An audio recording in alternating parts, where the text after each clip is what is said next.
building an app but drowning in development choices. Let's dive into AppSheet versus Flutter, breaking down which one wins for your project. First, coding. AppSheet champions the no-code approach.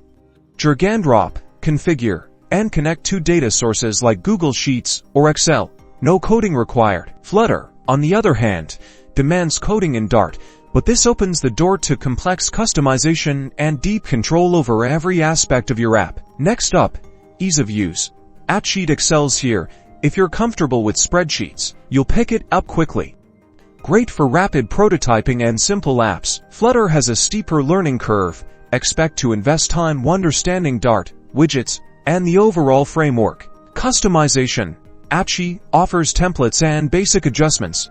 You're limited to its features. Flutter, sky's the limit. Craft pixel perfect views and integrate native features.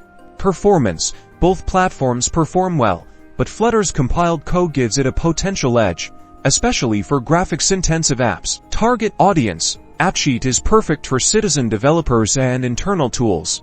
Flutter is the choice for professional developers building consumer-facing apps. So, AppSheet for speed and simplicity. Flutter for power and customization. Choose based on your skills and the needs of your app.